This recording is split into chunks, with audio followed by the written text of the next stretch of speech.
আপনাদের একটু ওয়েট করতে হবে।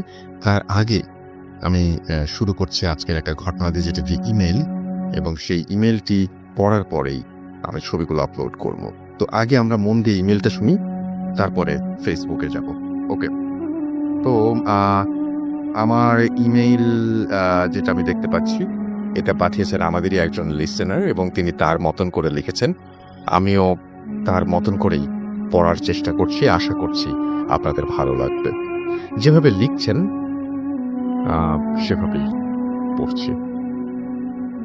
লিখছেন, আসসালামু আলাইকুম রাসেল ভাই, কেমন আছেন জিজ্ঞেস করব না, কারণ আমি জানি আপনি সবসময় ভালোর দলে। আমি সুজন আহসান, চট্টগ্রাম থেকে। আমি যে ঘটনাটি মেইল করেছি তা আমার বড় আব্বুর সাথে ঘটে যাওয়া। একটা বেসরকারি প্রতিষ্ঠানে চাকরি করার কারণে স্টুডিওতে এসে ঘটনা শেয়ার করা আমার পক্ষে সম্ভব নয়, তাই ঘটনাটি মেইল করলাম। পড়ে ভালো লাগলে ভূত এফএমের শ্রোতাদের পড়ে শোনাবেন। যাই হোক, আর কথা না বাড়িয়ে সরাসরি ঘটনায় যাচ্ছি। ঘটনাটি ঘটে 1985-86 সালের দিকে। এই ঘটনাটি মহেশখালী দ্বীপের। আপনি জানেন, মহেশখালী বাংলাদেশের একমাত্র পাহাড়ি দ্বীপ। তাই ওখানে প্রতিটি অঞ্চলের মধ্যেই ছিল জিন পরিতের আনাগোনা। দিন পরিবর্তন আর মানুষের বৃদ্ধির সাথে সাথে সেসব এখন কমে গেছে। যাই হোক, আমার বড় আব্বু একজন কামেল পাশ আলেম।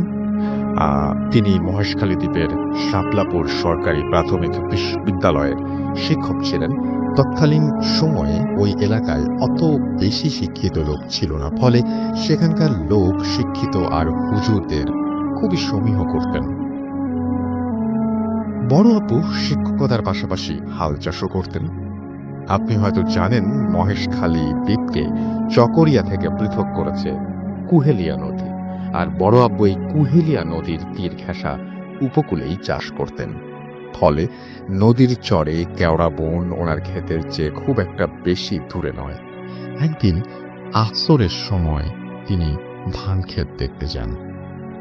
তিনি সেখানে গেলে ওনার পার্শ্ববর্তী অন্যান্য চাষিদের সাথে বিভিন্ন বিষয় নিয়ে আলাপ হয়।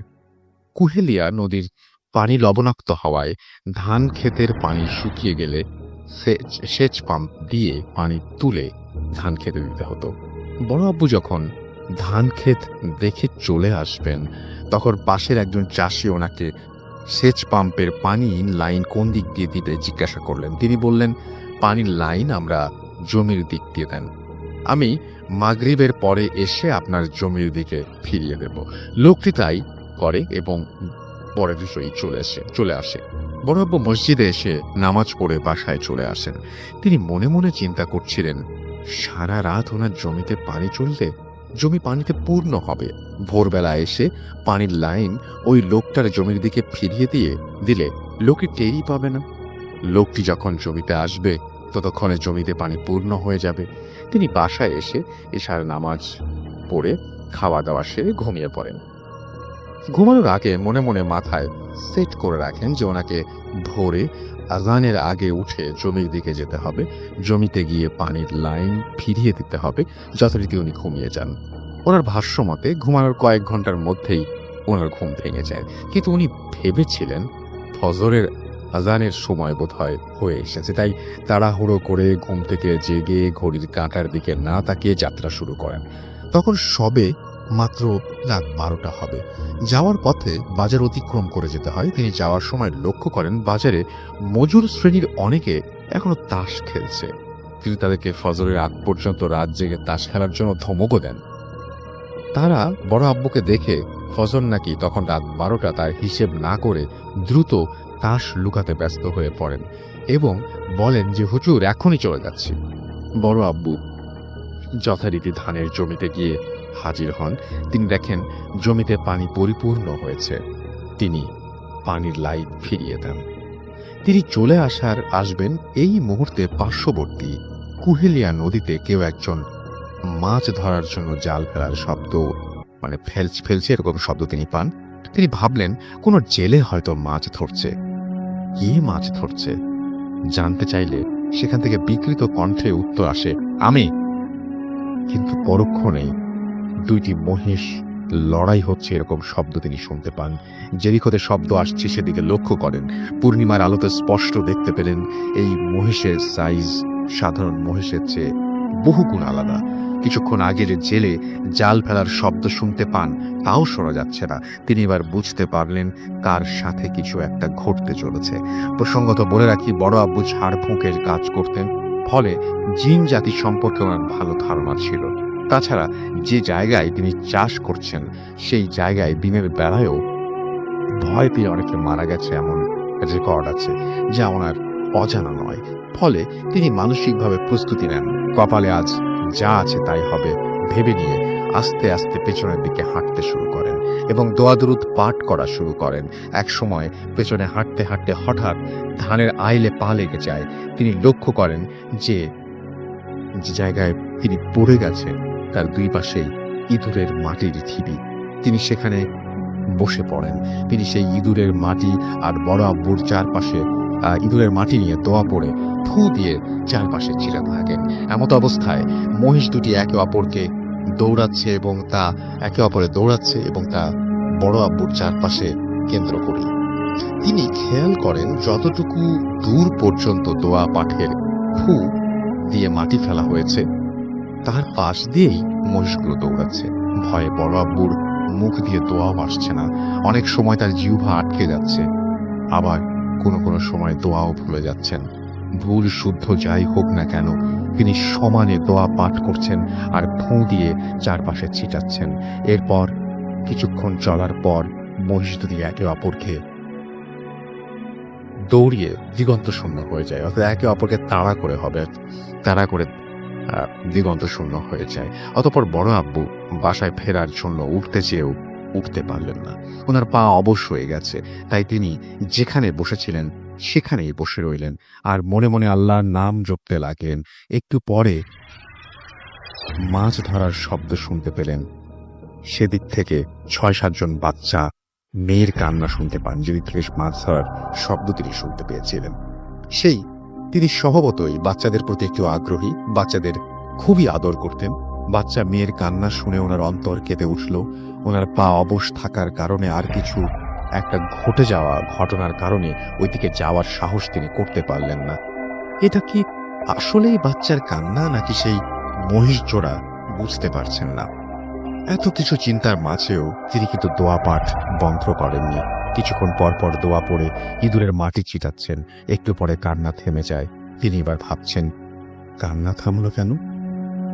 এটা কোনো মায়াজাল নয় তো? এবারে তিনি যা শুনলেন সেটার জন্য তিনি মোটেও প্রস্তুত ছিলেন না। গত বছর ১.৫ আগে পুকুরে ডুবে যাওয়া প্রথম কন্যা জাকারিয়ার আব্বু আব্বু ডাক, জাকিয়ার আব্বু আব্বু ডাক। তিনি এবার নিশ্চিত হলেন একটু আগে কান্না করা বাচ্চা মেয়ের কণ্ঠস্বর ওই মহিষ জোড়া ছাড়া আর কিছুই নয়। তিনি ভেবেছিলেন মহিষ জোড়া হয়তো চলে গেছে, তাই তিনি বাসায় ফেরার চেষ্টাও করছিলেন। এবারে তিনি আরো আশাহত হলেন এবং সাহস হারালেন। তিনি ভাবলেন মৃত্যু তাহলে খুব নিকটে চলে এসেছে।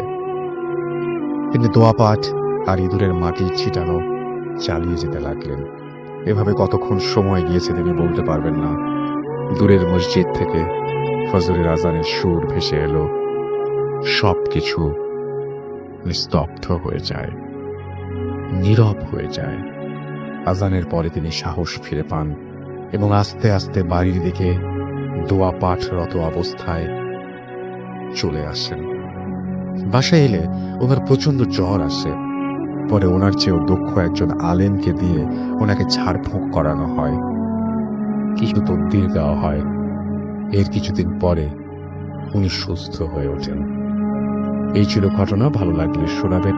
আমার আরো কিছু ঘটনা আছে যা সময় করে মেইল করব। আসসালামু আলাইকুম। ওয়ালাইকুম সালাম, এবং আশা করছি যে এই ঘটনাটা আপনাদেরও ভালো লেগেছে। রোহান। ওকে রাসেল ভাই, আমার নাম রোহান। আমার বাসা খুলনায় দিঘলিয়া জেলার দেয়ারা গ্রামে। আশা করি আপনি ভালো আছেন। ঘটনাটি আমার বাবার সাথে ঘটে। আমি সরাসরি ঘটনায় চলে যাচ্ছি। ঘটনাটি আমার বাবার কাছ থেকে শোনা। আমি তখন অনেক ছোট যখন ঘটনাটি ঘটে। আমার বাবা অনেক ধার্মিক মানুষ ছিলেন ছোটবেলা থেকেই। প্রতিদিনই নামাজের পাশাপাশি তাহাজ্জুদের নামাজ পড়তেন ও সুন্দর আতরের গন্ধে এবং রাত জেগে তেলাওয়াত করতেন।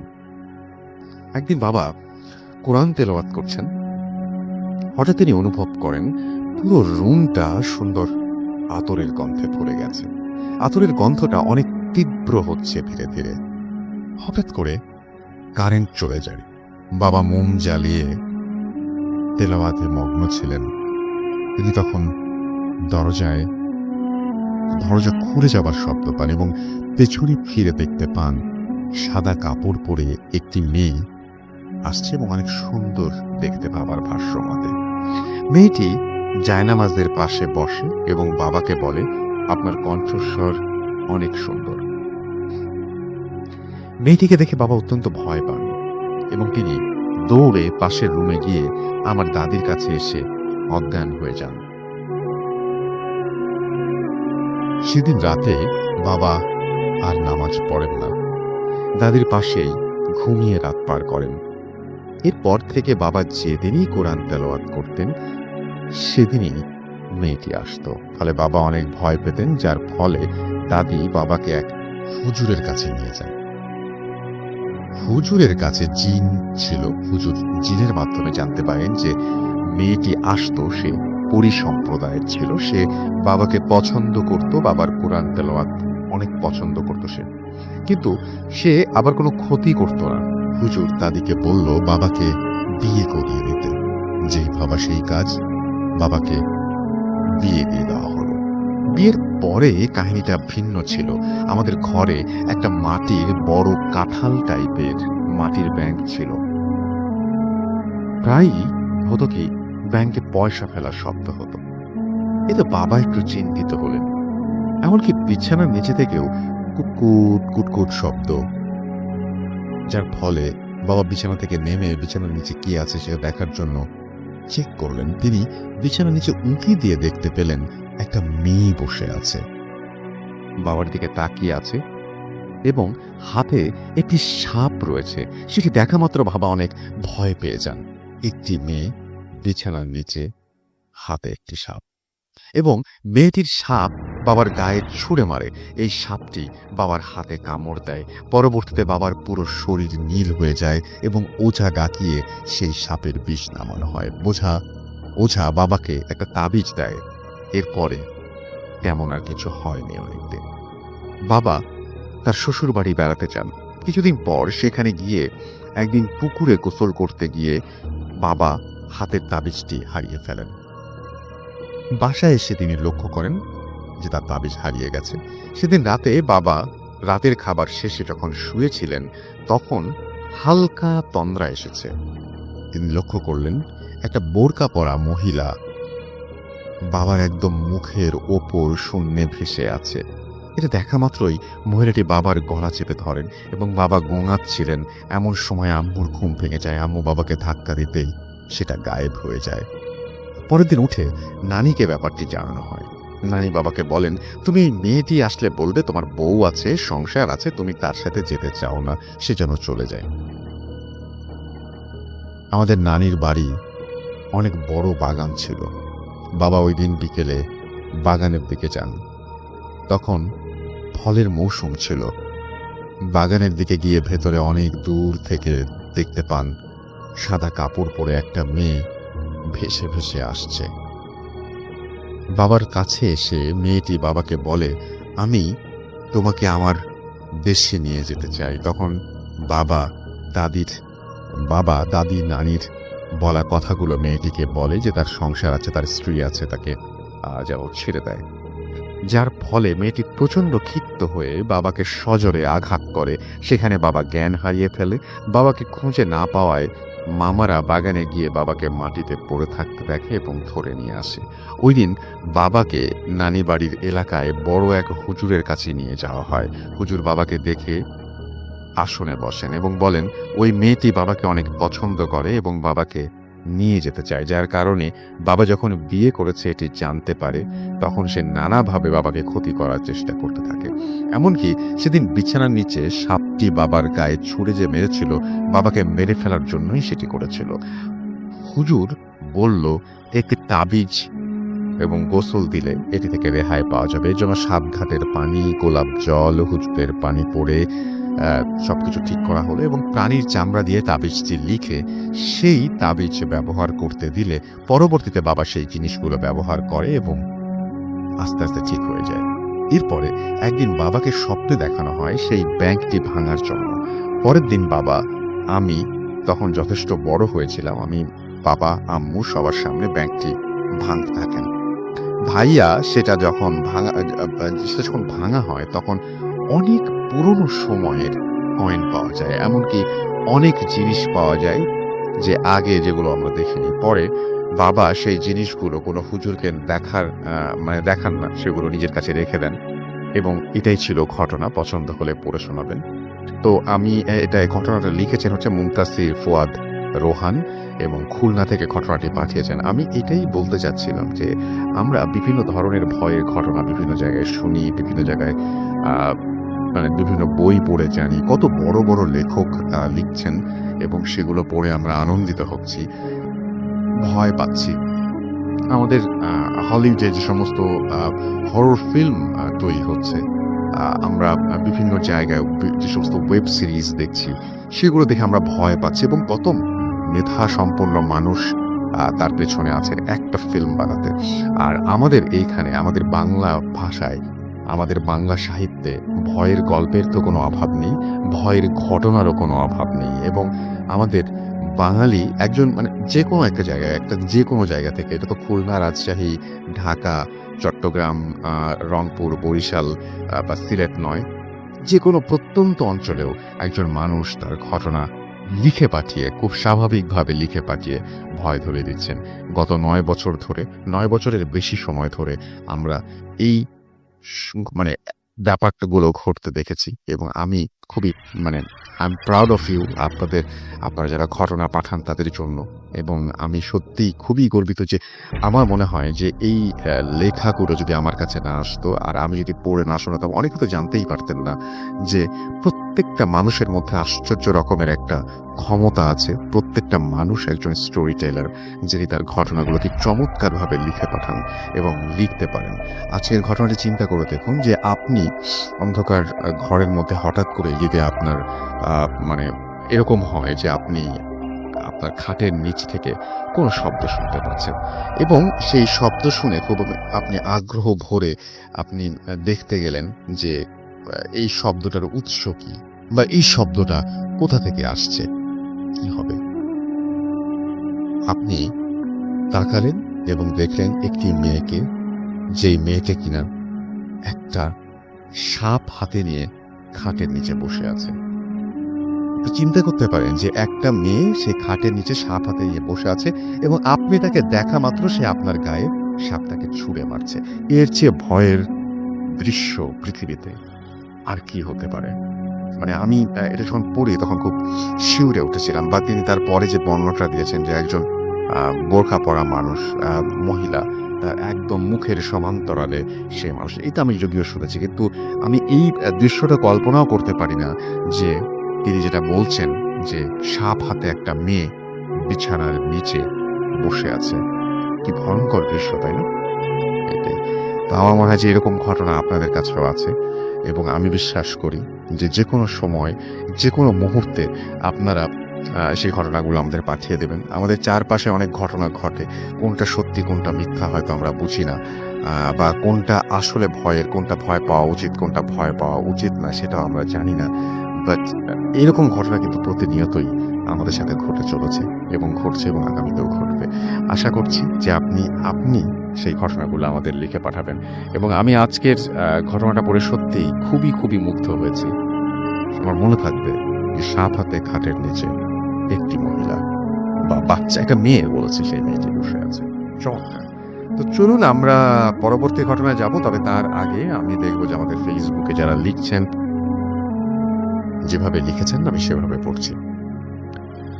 আসসালামু আলাইকুম রাসেল ভাই, আশা করি ভালো আছেন। আমার নাম তানভীর।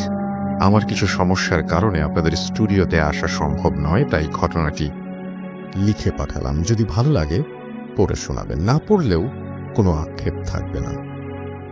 আমি ভূত এফএমের একজন নিয়মিত শ্রোতা। কাজের ব্যস্ততায় প্রতি শুক্রবার রাতে ঘটনাগুলো শুনতে না পারলেও দু একদিন পরে বা কখনো অ্যাপসের মাধ্যমে, আমাদের অ্যাপ দিয়ে তিনি সেগুলো শুনে থাকেন। এবং তিনি বলছেন তিনি বর্তমানে মিরপুরে থাকেন, একটি বেসরকারি বিশ্ববিদ্যালয়ে অধ্যয়নরত আছি। যাই হোক, ঘটনায় চলে যাচ্ছি। ঘটনাটি 2014 সালের রমজান মাসের। সেদিন 8 কি 9 রোজা চলছিল। বলে রাখা ভালো, আমি তখন রোজাতে তারাবি খতম পড়তাম না। সেই তারাবির সময়টা আমরা বন্ধু বান্ধব মিলে বসে আড্ডা দিতাম। আমি তখন ইন্টারমিডিয়েট পরীক্ষা শেষ করে রেজাল্টের অপেক্ষায় বসেছিলাম। আমার বাবা তখন চট্টগ্রাম নিউ মার্কেট এলাকার আশেপাশে ছিলেন। ঠিকানা সঙ্গত কারণে গোপন রাখলাম। ঘটনার দিন আমরা সব বন্ধুরা মিলে সিদ্ধান্ত নিলাম পতেঙ্গা সমুদ্র সৈকতে যাব। আমরা 3 বন্ধু। আমাদের পারিবারিক একটি গাড়ি ছিল, সেটি আমি প্রায়শই ব্যবহার করতাম। সেদিনও গাড়িটি নিয়ে বের হয়েছিলাম। যেই ভাবা সেই কাজ। বলে রাখা ভালো, চট্টগ্রামের নিউ মার্কেট এলাকা থেকে পতেঙ্গা যেতে সময় লাগে 45 মিনিট থেকে 1 ঘন্টা, যদি রাস্তায় জ্যাম থাকে। তারাবির সময় ছিল বলে রাস্তাঘাট ওই সময়টা অনেকটা ফাঁকাই থাকতো। আমরা প্রায় আধা ঘন্টার মধ্যেই পতেঙ্গা পৌঁছে গেলাম। সেখানে কিছুক্ষণ সময় ব্যয় করার পর আমার এক বন্ধু বলে যে সে আরেকটু সামনে নেভালে যাবে।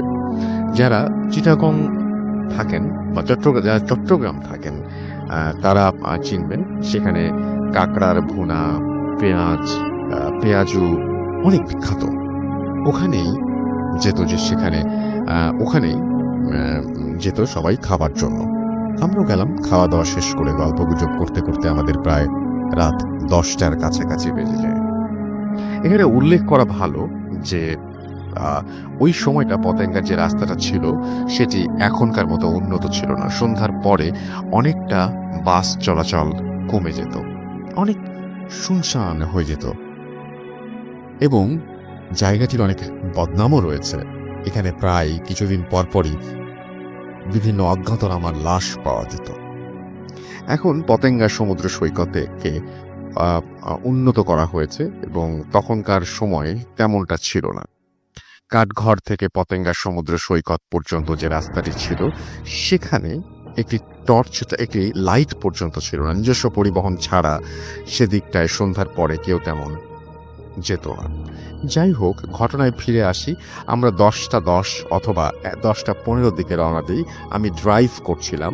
আমার একটি ফ্রেন্ড আমার পাশে ছিল আর বাকি এক ফ্রেন্ড গাড়ির পেছনে বসে মোবাইলে কথা বলছিল। নেভাল থেকে পতেঙ্গার দিকে টার্নিং ছিল এবং সেটা পর্যন্ত খুব ভালোভাবে এলাম। পতেঙ্গা সমুদ্র সৈকতে প্রবেশের যে জায়গাটি আছে সেটি পার হওয়ার পর মূলত ঘটনা শুরু হয়ে যায়। আমরা চট্টগ্রাম ছিলাম বা এখনো আছে, তারা যারা আছেন চট্টগ্রামে তারা সব ভালো করে জানেন যে পতেঙ্গার পুরো রাস্তাটি ঝাউবনে ঘেরা। আমি তখন একটি সিগারেট ধরালাম এবং হাতেই গাড়ি ড্রাইভ করছিলাম। আর এক হাতে গাড়ির গতি তেমন বেশি হবে না, 30 কি 40 কিলোমিটার পার আওয়ার। হঠাৎ করে আমি রাস্তার বাঁ পাশে গাড়ির হেডলাইটের আলোয় একটা মেয়েকে দাঁড়িয়ে থাকতে দেখলাম। মেয়েটি ধূসর কালো টাইপের একটা জামা পরা ছিল, দেখতে অনেক সুন্দর ছিল। মেয়েটি তার হাত এমনভাবে রাস্তার দিকে ধরে রেখেছিল যেমনটা আমরা যখন কোনো লিফট চাই ওই রকম একটা ভঙ্গি করি। তখন আমাদের গাড়িটি মেয়েটি থেকে 50-60 গজে দূরে ছিল। আমার ফ্রেন্ডকে আমি জিজ্ঞেস করলাম, তুই কি দেখেছিস? সে বলল, হ্যাঁ দেখেছি। সে বলল, মেয়েটা তো বিপদে পড়েছে, গাড়িটা থামা। কিন্তু আমার তখন মনে একটু খটকা লাগলো। আমি জানতাম এই রাস্তাটা প্রায় ছিনতাই হতো আর রাতে একটি মেয়ে এখানে আসার প্রশ্নই ওঠে না। তাই গাড়িটা না থামিয়ে চলে যায়। ব্যাপারটি ততটুকু পর্যন্তই সীমাবদ্ধ থাকলেও খুশি হতাম। এরপর যা ঘটলো তা আমি প্রস্তুত ছিলাম না এবং আর কখনো সেরকম অবস্থায় পড়তেও চাই না। মেয়েটিকে ফেলে আসার ঠিক 2-3 মিনিট আমরা সেই মেয়েটিকে আবার দেখতে পাই একইভাবে রাস্তার বাম পাশে দাঁড়িয়ে গাড়ির জন্য লিফট চাচ্ছে বা হাতের ইশারা করছে। আমি প্রচন্ড পরিমাণে ভয় পেয়ে যাই। আমি জাস্ট আমার ফ্রেন্ডের দিকে তাকাই, ও আমার দিকে তাকায়। আমাদের দুজনেই কোনো কথা বলছিলাম না, সম্পূর্ণ বাকরুদ্ধ হয়ে গিয়েছিলাম। আর মেয়েটির চেহারা ক্ষোভ ছিল, মেয়েটির চেহারায় বোঝা যাচ্ছিল যে গাড়ির আলোতে। এটি দেখে আমার বন্ধু আমাকে জাস্ট একটা কথা বলল, টানতে।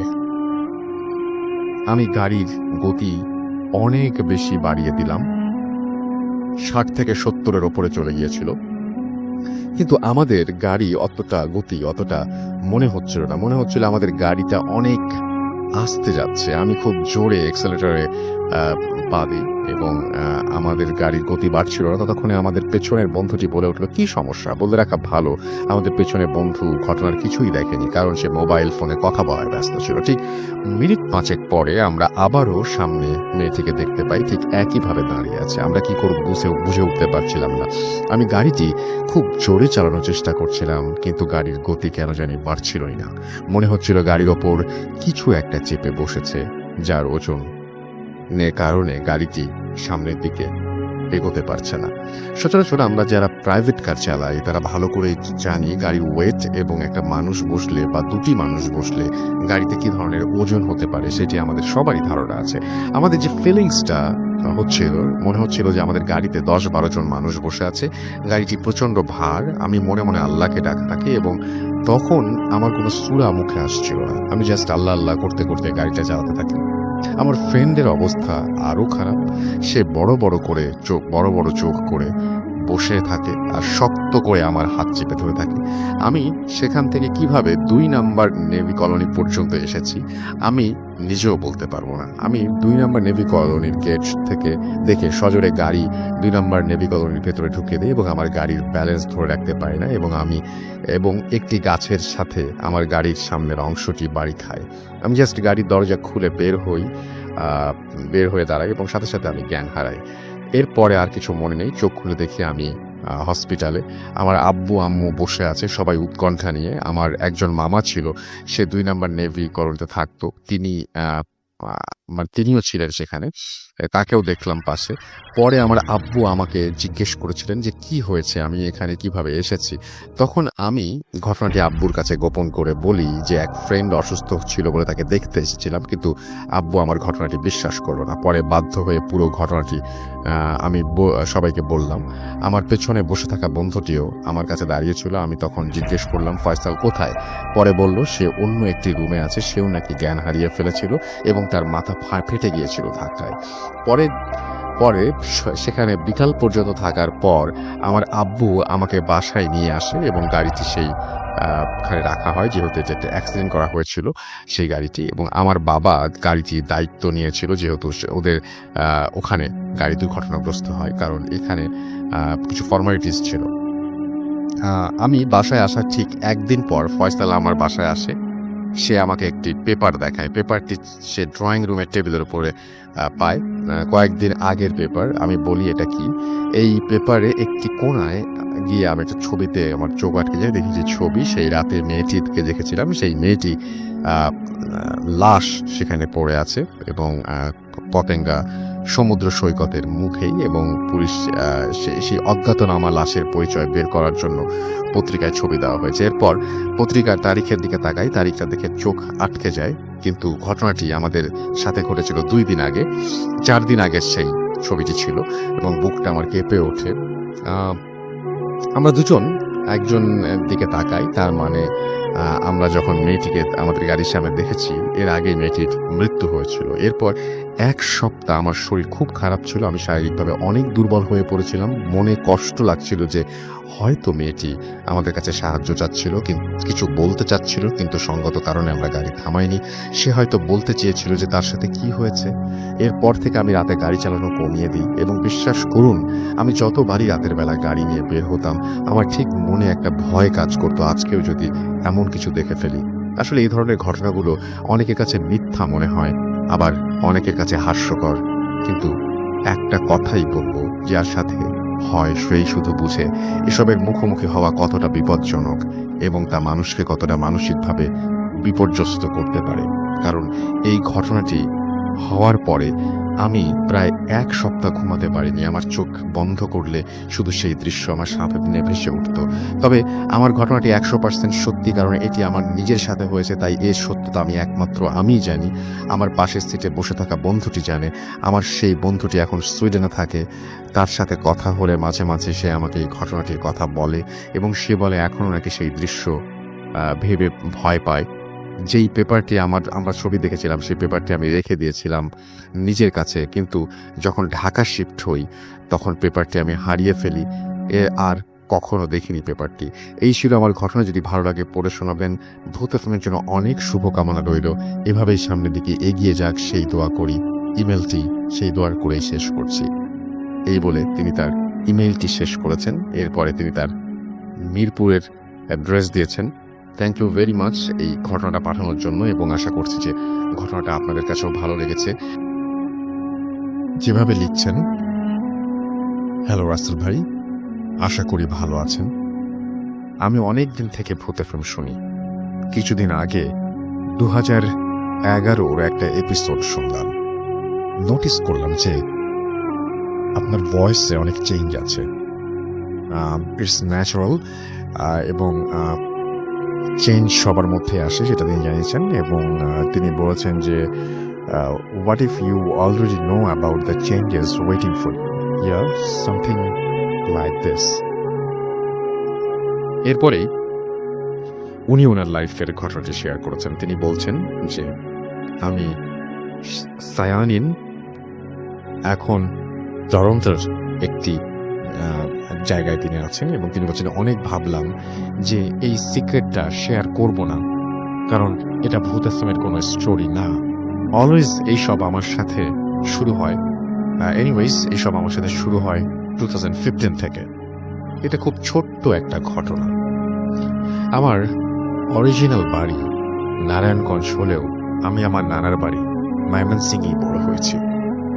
2015-তে লাইফে ফার্স্ট টাইম আমি নরসিংদীতে যাই, একটা গভর্নমেন্ট কলেজ অ্যাডমিশন নেই, as it was close two home.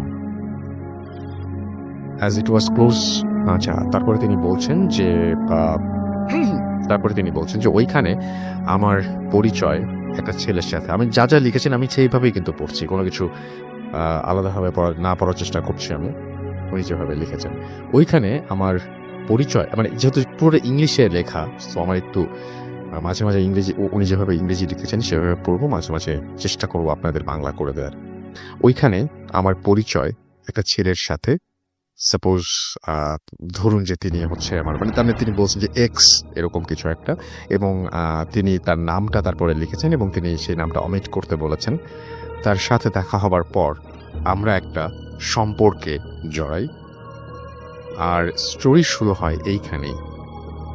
X যখন ফার্স্ট আমার হাত ধরে, সে তখন সমানে কাঁপছিল। I was surprised. এমনটা হওয়ার তো কথা না, কারণ সে এর আগেও অনেকে মিট করেছে। Anyway, maybe he was nervous, so আমি ইগনোর করলাম। নেক্সট যখন ওর বাসায় ওর বোন আমাকে দেখে, উনি তো আরো বেশি উইয়ার্ড বিহেভিয়ার শুরু করে, আমাকে অনেক কোয়েশ্চেন করে, আর এমন ভাবে করে যেন আমাকে আগে থেকে সে চেনে এবং মানে পরিচয়টা নতুন না আর কি। এরপর আমার সাথে তার মেন্টের কথা,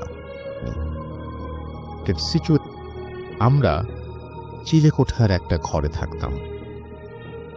আমার এক্স হাজব্যান্ড ঘুমের খুব পাগল, একবার ঘুমালে তাকে জাগানো খুব কষ্ট। ফার্স্ট নাইটে আমি ওয়াশরুমে যাবার জন্য তাকে ডাকি, বাট সে ওঠে না। সো আমি একাই বের হয়ে যাই, যদিও ভয় হচ্ছিল, বাট সাহস করে চলে যাই। যখন আমি ওয়াশরুম থেকে বের হই তখন আমার মনে হয় কেউ আমার কাঁধের ওপর জোরে জোরে নিঃশ্বাস ফেলছে, লাইক কেউ কিছু দেখার মতো, মানে কেউ কিছু আমার কানে কানে কিছু একটা বলার চেষ্টা করছে বা বলতে চাইছে। আমি এত পরিমাণ ভয় পাই যে পিছনে তাকিয়ে কিছু দেখার মতো সাহস হয় নাই।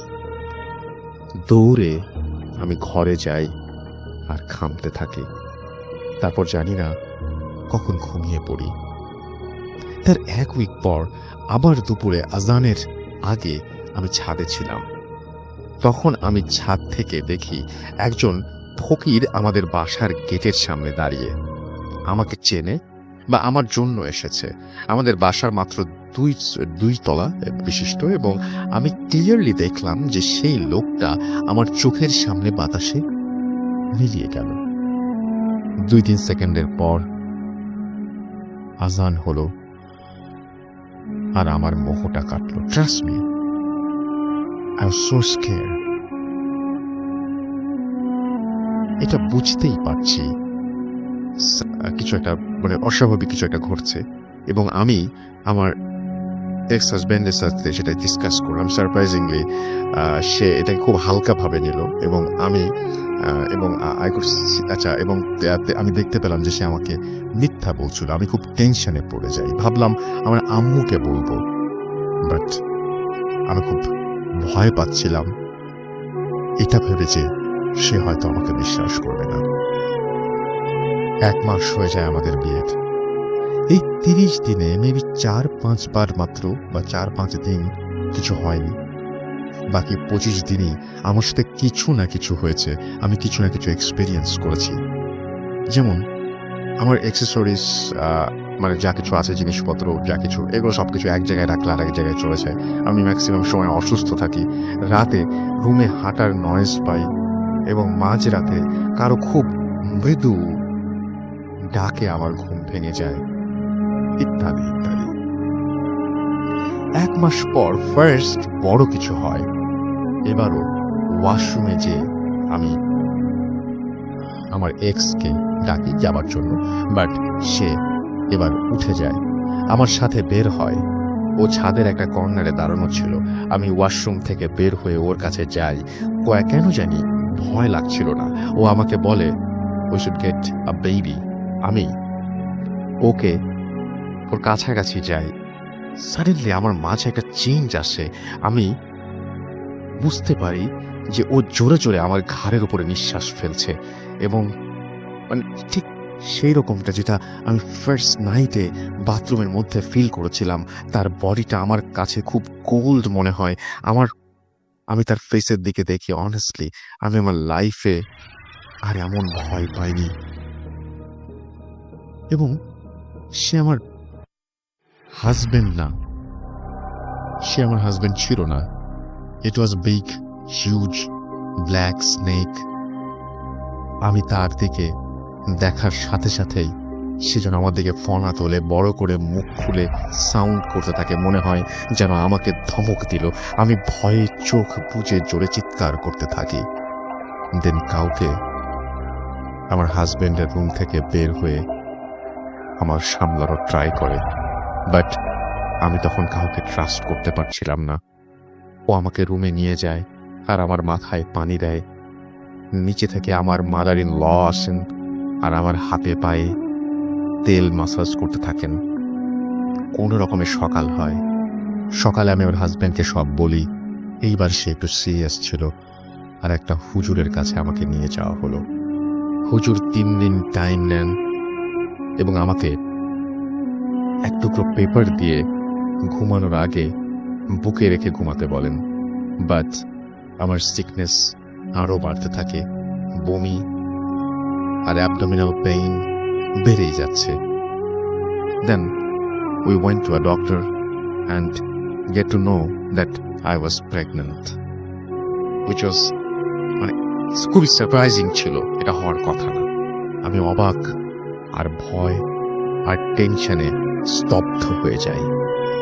আমার উইকনেস বেড়ে যায়, বাট মেডিসিনের যে মানে ইয়েটা সেটা ভালো হয়ে যায়। মেডিসিনের ফলে সেটা ভালো হয়ে যায় মেডিসিন নেওয়ার পরে। এবং প্রেগনেন্সির 2 মাস পর এক রাতে 3টা বা 3:15 দিকে আমার ঘুম ভাঙে। রিজন, একটা হালকা ঠান্ডা কিছু একটা আমার পা জড়িয়ে ধরে থাকে এবং আমার বেলি ব্যাটনে এসে জড়িয়ে ধরেছে, এরকম একটা কিছু, মানে বসেছে, চোখ পেঁচিয়ে পেঁচিয়ে বসে আছে, এরকম টাইপের একটা কিছু। এবং আমি বুঝতে পারছিলাম it was a snake. Most interesting thing হচ্ছে আমি একটা স্বপ্ন দেখি। আমার মুখে কথা বন্ধ হয়ে যায়। I could feel I had lost my baby. But I couldn't move. আমি নড়তে পারছিলাম না এবং আমার ব্লিডিং হচ্ছিল এবং লাস্ট 10 মিনিট ধরে after 10 minutes I felt something very cold was climbing up. আচ্ছা, এবং মানে আস্তে আস্তে কোনো একটা ঠান্ডা কিছু একটা তার স্টোমাকের দিকে উঠছে, স্টোমাক থেকে আস্তে আস্তে মানে গলার দিকে উঠছে এবং তারপরে আস্তে আস্তে কানের কাছে যাচ্ছে এবং সেটা বলছে something in a different language. যখন আমি নড়াচড়া করার মানে সামর্থ্য পেলাম বা নড়াচড়া করতে পারলাম, আমি আমার হাজব্যান্ডকে ডাকলাম and he took me to the hospital. Doctor side it could be a life danger, but luckily I was safe. এক উইক পর বাসায় আসি আর হাজব্যান্ডকে বলি ডিভোর্সের জন্য। যদি সে সিরিয়াস, যদি সে এইসবের রিজন আমাকে না বলে তো আমি আর তার সাথে থাকবো না। Then he told me the story behind it. 2012-এ সে একদিন রাতে তার ছাদে একটা মেয়েকে দেখে। তার খুব অবাক লাগে। ওই মেয়েটার কাছে সে যায়, তখন ওই মেয়েটা তাকে বলে 2015-য় তাদের বিয়ে হবে, একটা বেবি হবে, আবার মারাও যাবে। ওই মেয়ে আরও বলে যে বিয়ের পর তার হাজব্যান্ডের ফ্যামিলি অনেক ভালো কিছু পাবে অ্যান্ড সে তার হাজব্যান্ডকে নিয়ে যাবে। সব বলার পর মেয়েটা স্নেক হয়ে যায় আর চলে যায়। ইন্টারেস্টিং ব্যাপারটি কি জানেন, ওই ড্রিমটা যে মেয়েটিকে সে দেখে সে আর কেউ নয়, সে আমিই ছিলাম। আর তার জন্য আমার প্রতি সবার বিহেভিয়ার ওরকম স্ট্রেঞ্জ ছিল। তারা একটা হুজুরের কাছে আমাকে নিয়ে গিয়েছিল। হুজুর বলেছিলেন এইটা কোনো জিন করেছে, একটা মিররে ওই জিনের হেল্পে আমার হাজবেন্ডের বাসার সবাই আমার ফেস দেখেছিল, তাই সবাই আমাকে আগে থেকেই চিনত। জিন এটা কোনো কেন হয়েছে তা হুজুর বলেননি, শুধু বলেছেন যে আমি তাদের ফ্যামিলির জন্য লাকি, বাট আমার মারা যাবার পসিবিলিটি অনেক বেশি। তারা আমাকে যে হুজুরের কাছে নিয়ে গিয়েছিলেন তার রিজন ছিল if there was any way to save my life, but হুজুর সেড যে যতক্ষণ পর্যন্ত I am with my ex husband it's hard to say anything. আমি আমার প্রেজেন্টকে সব বলি আর তারা আমাকে নিয়ে আসে। Then I got divorced and I moved to Canada. But কোনো অতীত কখনো আসলে কিছু কিছু অতীত ভোলা যায় না। Still I feel something around me, but it never hurts me. And যেটা বলছেন যে so this is my story, and তারপরে তিনি বলছেন যে আরো অনেক ইনসিডেন্ট আমার আছে যেগুলো আমি in future I can share. আর তারপরে তিনি বলছেন যে তিনি তার জন্য প্রে করতে বলেছেন এবং আমাদেরকে ধন্যবাদ জানিয়েছেন।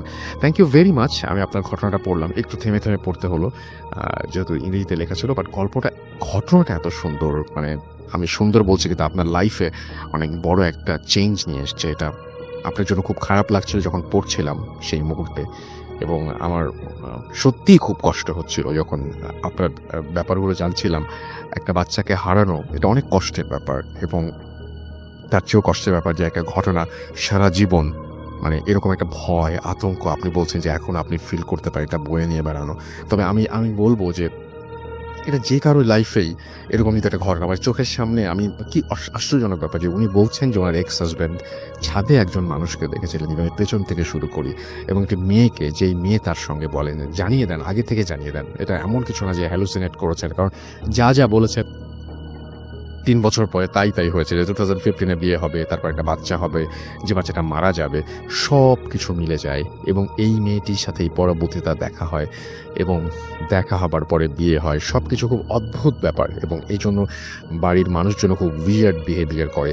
এই সব কিছু খুবই অদ্ভুত। কিভাবে আসলে মানে আপনি আবার ফিউচার থেকে আপনি আপনার পাস্টে ফিরে গেলেন, মানে আপনি 2015 থেকে কিভাবে আপনি 2012-এ গেলেন, এবং যে সেখানে আপনি আপনার যে তখন যিনি হাজব্যান্ড হচ্ছিলেন না বা হাজব্যান্ড হতে পারতেন তার সাথে কিভাবে ইনফরমেশন দিলেন, সবকিছুটা জিন দ্বারা হয়েছে আপনি বলছেন। কিন্তু এই জিনটা কেনই বা এরকম করলো, কেন কি হলো সেটা আমরা পুরোটা জানি না। কিন্তু এটা চোখের সামনে একটা জিন একটা মানুষকে সাপ হয়ে যেতে দেখলে বা এরকম আপনি যা যা বললেন, এইগুলো কিন্তু খুবই ভয়ঙ্কর এবং খুব অদ্ভুত ব্যাপার, এবং এটা আসলে মেনে নেওয়াটা খুব কষ্টের এবং ভাবলেও আতঙ্কিত হতে হয়। Thank you very much. আপনি আপনার নাম লিখেছেন, আপনার জন্য অনেক অনেক অনেক অনেক শুভকামনা। এবং আপনি যেখানেই থাকেন না কেন, আপনি বাইরে মুভ করেছেন, বাট আপনি যেখানেই থাকেন না কেন অনেক ভালো থাকেন, সুস্থ থাকেন, এবং আল্লাহ আপনার অনেক মঙ্গল করুক সেই প্রার্থনা করবো আল্লাহ তাআলার কাছে। আপনি অনেক ভালো থাকুন, সেটাই আমাদের প্রার্থনা ভূত এফএমের সবার পক্ষ থেকে। অলরাইট, যেভাবে লিখেছেন আমি সেইভাবেই পড়ার চেষ্টা করছি। আসসালামু আলাইকুম রাসেল ভাইয়া, আমি আজাহার, কানাডার একটা ইউনিভার্সিটিতে আমি পড়ছি। আমি এর আগে একটি অডিও ক্লিপ পাঠিয়েছিলাম, সেটি প্লে করা হয়েছিল, সেজন্য আমি আপনার কাছে কৃতজ্ঞ। আজকের এই স্টোরিটা আমি চাই আপনি আমার পক্ষ থেকে লিসনারদের পড়ে শোনান। সেদিন আমি আমার এক ফ্রেন্ডের বড় ভাইয়ের একটা কাহিনী শেয়ার করেছিলাম, যিনি হচ্ছেন একজন সার্চ অ্যান্ড রেস্কিউ অফিসার। সে ভাইয়ের কাছ থেকে শোনা একটা ঘটনাই আজকে শেয়ার করব। তবে তার আগে বলে নিতে চাই, এই ঘটনাটা যেটা আমি এখন বলবো তার কিছু কিছু অংশ লিসনারদের কাছে এক্সট্রিম মনে হতে পারে, আমি সেজন্য ক্ষমা প্রার্থী। ঘটনার সুবিধার জন্য সেই ভাইয়ের নাম আমি টম উল্লেখ করব, এবং যেহেতু এখনও তিনি স্কোয়াডে অ্যাক্টিভ, তাই তার ঘটনার কিছু জায়গা বিবরণ আমি উল্লেখ করব না বা উৎস রাখব। সময়টা ছিল 1990-এর দিকে।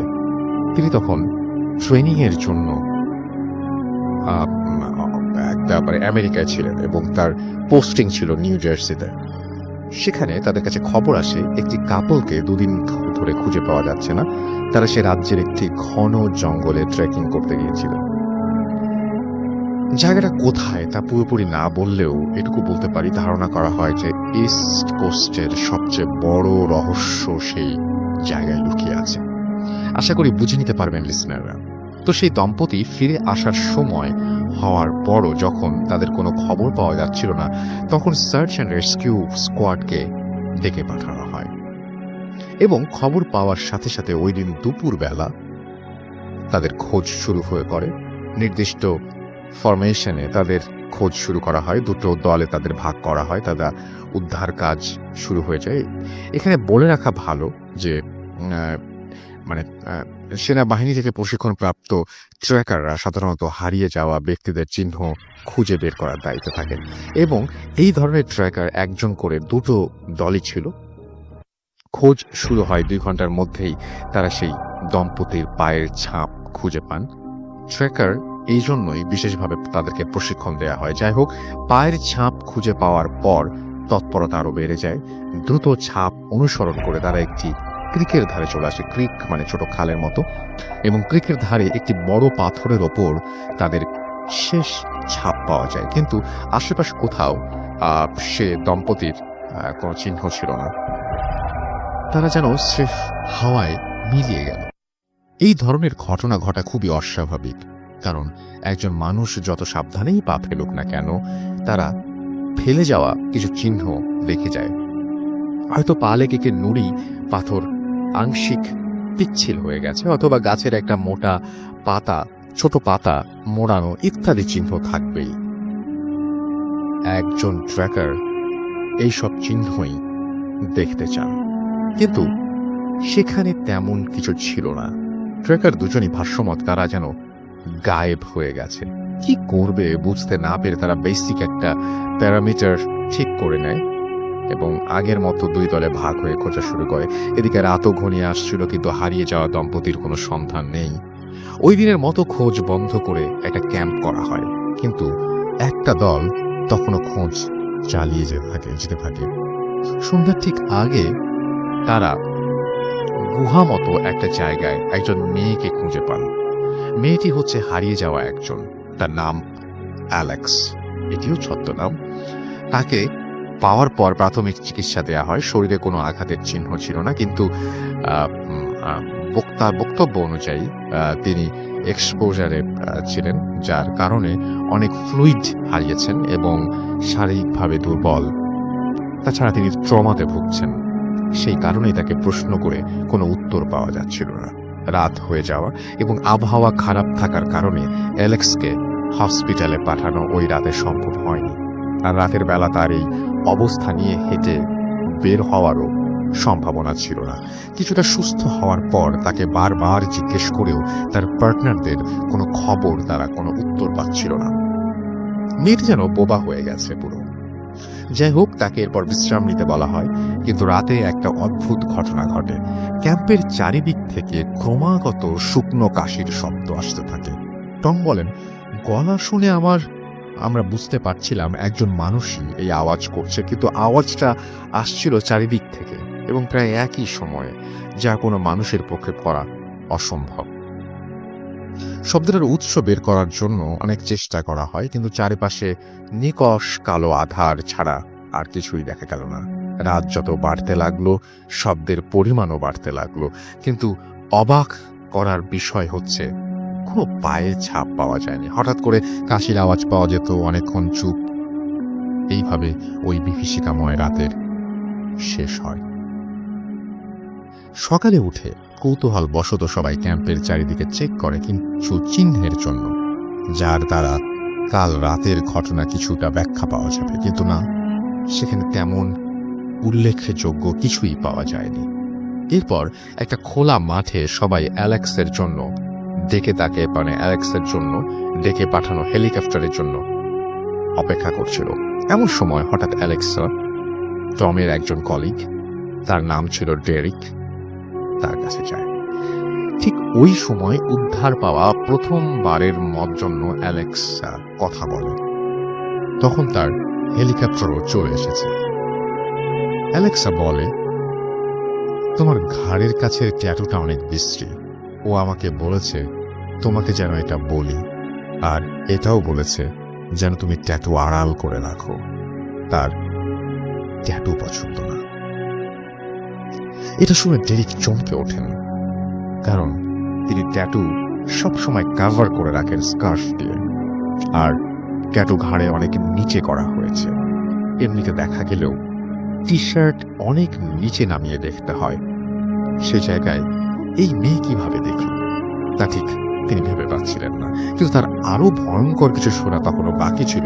এরপরই অ্যালেক্সা আবারও বলে ওঠেন, ডেরিক, তুমি তো কাজের কারণে বাইরে থাকলেই সকালে বাড়িতে ফোন করো, তাই না? আজ করনি কেন? তোমার মেয়ে কেইট আর তার স্ত্রী, তোমার স্ত্রী, খোঁজ নাও তাদের, তারা ঠিক আছে তো? ভয়ানক রেগে যান ডেরিক এই কথা শুনে। অ্যালেক্সার কথার পরোয়া না করে উল্টো তিনি তাকে প্রশ্ন করেন, জেরিমি কোথায় অ্যালেক্সা? কি হয়েছিল তোমাদের? শেষবার কোথায় দেখা হয় ওর সাথে? একটা না অনেকগুলো প্রশ্ন করেন তিনি, কিন্তু অ্যালেক্সা তার প্রশ্নগুলো সম্পূর্ণ অগ্রাহ্য করে হাতড়ে হেলিকপ্টারে উঠে যায়। উল্লেখ্য, তাদের এই কথোপকথন কেউ দেখেনি, আর অ্যালেক্সাও এমনভাবে নিজেকে আড়াল করে রেখেছিল সবার থেকে, যেন সবাই দেখে ভাবে ডেরিক বুঝি তাকে সাহায্য করছে আর সান্ত্বনা দিচ্ছে। আর প্রশ্নগুলো এতটাই অপ্রত্যাশিত ছিল যে ডেরিকও তখন কিছু বুঝে উঠতে পারেননি। সাধারণত কেউ হলে হয়তো বোবার মতো তার মুখের দিকে চেয়ে থাকতো। ডেরিকের ট্রেনিংই হয়তো তাকে খুব শীঘ্রই রিয়্যাক্ট করতে সাহায্য করেছে। যাই হোক, তিনি তবুও অ্যালেক্সার আবার কিছু প্রশ্ন জিজ্ঞেস করার জন্য সময় চান, কিন্তু তা নাকচ করে দেয়া হয় অ্যালেক্সের শারীরিক অসুস্থতার জন্য। তাকে যত দ্রুত পারা যায় হাসপাতালে অ্যাডমিট করতে বলা হয়। তাই কিছু না পেরে তিনি অ্যালেক্সার সাথে অফিসার যাচ্ছিলেন, তাকে সংক্ষেপে সবকিছু খুলে বলেন। তিনি ডেরিককে আশ্বাস দেন যে অ্যালেক্সাকে জিজ্ঞাসাবাদ করা হবে। হেলিকপ্টার নিয়ে চলে যাওয়ার পর তার বলে যাওয়া এই কথাটা তা মাথায় ঘুরছিল, তোমার মেয়ে আর স্ত্রীর খোঁজ নাও। তিনি সাথে সাথে বাসায় ফোন দেন। প্রথমবার কলটি রিসিভ না করা হলেও দ্বিতীয়বার কলটি তার স্ত্রী রিসিভ করেন। সংক্ষেপে তিনি ডেরিককে জানান 10-15 মিনিট আগে তার ড্রাইভ ওয়েতে একটা অ্যাক্সিডেন্ট হয়। যখন তারা, অর্থাৎ ডেরিকের স্ত্রী আর তার মেয়ে, গাড়ি নিয়ে বের হবার ঠিক তখন একটা এসইউভি এসে তাদের গাড়িকে পেছন থেকে ধাক্কা দেয়। হালকা চোট পেলেও তারা সুস্থ আছেন। ডেরিক মাথায় তখন কিছুই কাজ করছিল না, তিনি কিছু না বলেই ফোনটি রেখে দেন। আর এই অ্যাক্সিডেন্টের সাথে অ্যালেক্সার বলে যাওয়া কথার সূত্র মেলাতে চেষ্টা করেন। স্রেফ নিজেকে মনকে সান্ত্বনা দেওয়ার জন্য ডেরিক তার এক বন্ধুকে সব খুলে বলেন। তিনি ডেরিককে যত সম্ভব সাহস দেওয়ার চেষ্টা করেন আর বলেন যে একটা কাকতালীয় ব্যাপার। যদিও টম তখন রুকি ছিলেন, কিন্তু ঘটনাবশত তিনি ডেরিকের কাহিনী শুনে ফেলেন, তাই তারও কৌতূহল সৃষ্টি হয়। তারপর অ্যালেক্সার বয়ফ্রেন্ড জেরেমিকে খোঁজা আবারও শুরু হয়। ওই দিন পুরোটা ব্যয় করা হয় তাদের জন্য। একসময় সন্ধ্যা ঘনিয়ে আসে। অনেকে যারা নতুন স্কোয়াডে আছেন তারা গত রাতের কথা চিন্তা করে খানিকটা উদ্বিগ্ন হয়ে পড়েন। যখন খোঁজা ওই দিনের জন্য বন্ধ হবে, ঠিক তখন তারা একটা কান্নার আওয়াজ শুনতে পান। ভারী গলায় কেউ কান্না করছে, ঠিক যেন কান্না না, কেউ হয়তো যেন অসহ্য যন্ত্রণায় কাতর হলে যেমন শব্দ করে ঠিক তেমন। উৎস খুঁজতে সবাই মরিয়া হয়ে পড়েন। অবশেষে যেখান থেকে কান্নার শব্দ আসছিল তা খুঁজে পাওয়া যায় এবং সেখানে পাওয়া যায় জেরিমিকে। সে ঠিক ওই জায়গায় ছিল যেখানে অ্যালেক্সার পাওয়া গিয়েছিল, কিন্তু অবাক করা বিষয় ওই স্থান অনেকবার ক্রস চেক করা হয়েছে, কিন্তু জেরেমিকে তখন পাওয়া গিয়েছিল না। কিন্তু এখন সে হঠাৎ কোথা থেকে উদয় হলো তা অনেকেরই মনে প্রশ্নের সৃষ্টি করে। চেক করে দেখা যায় তারও ঠিক একই অবস্থা ছিল অ্যালেক্সার মতো, কিন্তু জেরেমি যন্ত্রণায় কাতরাচ্ছিল কারণ তার মা পা ভেঙে গিয়েছিল। তাকে তখনই বাম পা ভেঙে গিয়েছিল এবং তাকে তখনই স্ট্রেচারে করে সেই খোলা জায়গায় নিয়ে যাওয়া হয় এবং অনেক রিস্কের মধ্য দিয়ে তাকে হেলিকপ্টারে করে হাসপাতালে পাঠানো হয়। এইভাবে তাদের উদ্ধার কাজ শেষ হয়, কিন্তু পুরোটা তখনও শেষ হয়নি। যেহেতু নিখোঁজ ব্যক্তিদের হাসপাতালে ভর্তি করা হয়েছে, তাই তাদের ব্যাপারে কোনো ইনফরমেশন জানা স্কোয়াডের কারো পক্ষে সম্ভব ছিল না। কিন্তু ডেরিকের একজন বন্ধু ছিলেন যিনি একজন নার্স, আর তিনি এই দম্পতির দেখাশোনার দায়িত্বেই ছিলেন। তিনি ডেরিককে জানান অ্যালেক্সা আর তার জেরেমি তারা কেউই কথা বলেননি প্রায় টানা 10 দিন। একজন আরেকজনকে দেখেও তাদের কোনো অভিব্যক্তি ছিল না। যখন তারা কথা বলেন তখন তাদেরকে জিজ্ঞেস করা হয়, তারা বলে কেউ কাকে তারা চেনে না। এমনকি তাদের দুজনের একসাথে ছবি দেখানো হলেও তারা একে অন্যের কি হন তা বলতে পারেনি। ঘটনা নিয়েও প্রশ্ন করা হলে তারা কিছু বলতে ব্যর্থ হন। এর প্রায় 20 দিন পর তাদের দুজনের স্মৃতিশক্তি ধীরে ধীরে ফিরে আসতে শুরু করে। অনেক একে অন্যকে চিনতেও পারেন। তখন তারা দুজনেই বলেন যেদিন তাদের ট্র্যাক করে বাইরে বেরিয়ে আসার কথা, ওই দিন রাতের তারা হালকা কাশির শব্দ শুনতে পান তাঁবুর চারিদিকে। ঠিক স্কোয়াডের সাথে যেমন হয়েছিল ওই রকম। তারা তাঁবু থেকে বের হননি। একসময় শব্দ আসা বন্ধ হয়ে যায় এবং তারা ঘুমিয়ে পড়েন। তারপরই তারা নিজেদের হাসপাতালে আবিষ্কার করেন। অর্থাৎ এর মধ্যে তাদের সাথে কি হয়েছিল, কোথায় ছিল, কি অবস্থা, কিচ্ছু তাদের মনে নেই। জেরেমি কিভাবে পায়ে ব্যথা পান, অ্যালেক্সা ডেরিককে কিছু প্রশ্ন তাদের মনে নেই এগুলো। এবং অন্যদিকে ডেরিকের স্ত্রী সাথে যে অ্যাক্সিডেন্ট হয়েছিল সেই গাড়ির মালিককে প্রশ্ন করা হয় তিনি কিভাবে গাড়ির নিয়ন্ত্রণ হারান। তিনি জানান যখন গাড়ি চালাচ্ছিলেন তখন হঠাৎ করে স্টিয়ারিং এর হুইল আটকে যায় আর তিনি গাড়ির ওপর কন্ট্রোল হারিয়ে ফেলেন। মজার বিষয় হলো গাড়িটি একদম ঝকঝকে নতুন ছিল, মাত্র কয়েকশো মাইল চালানো হয়েছে তিনি এটা কেনার আগে। আর স্টিয়ারিং হুইল আটকে যায় ডেরিকের বাড়ির প্রায় 50 বছর আগেই। তার মানে দুর্ঘটনা যে এখানেই ঘটবে একটা ধার্য অথবা নির্ধারিত ছিল। এই ঘটনার পুরো বর্ণনা, ঘটনার কিছু কিছু অংশ ডেরিক নিজে বের করেছেন এবং পরবর্তীতে টমকে শেয়ার করেছেন। দুটি জিনিস পয়েন্ট আউট করতে হয় যা খুবই অস্বাভাবিক। এক, তাদের দুজনের অর্থাৎ অ্যালেক্সা আর জেরেমি সাময়িক স্মৃতি বিভ্রাট, যা অনেকে অসম্ভব ট্রমার কারণে হতে পারে, কিন্তু এতটা লম্বা সময় কখনোই তা হয় না। আর যা হচ্ছিল দুজনের একসাথে হচ্ছিল তা আবারও অবাক করা বিষয়। দুই, একদম নতুন গাড়ির এইভাবে স্টিয়ারিং হুইল আটকে যেতেই পারে, কিন্তু গাড়ির পক্ষে এরকম হওয়াটা একটু বেশি কাকতালীয়। এবং এতগুলো কাকতালীয় ঘটনা যখন একসাথে একই রূপে সুচারুভাবে ঘটে তখন এটাকে কাকতালীয় ব্যাপার কি বলা যায় নাকি প্যারানর্মাল? উত্তরটা আপনারাই লিসেনাররা দিন। এটা বলে তিনি শেষ করেছেন এবং এইখানেই আমি শেষ করতে চাই এবং আশা করছি যে আপনাদের এই ঘটনাটা ভালো লেগেছে।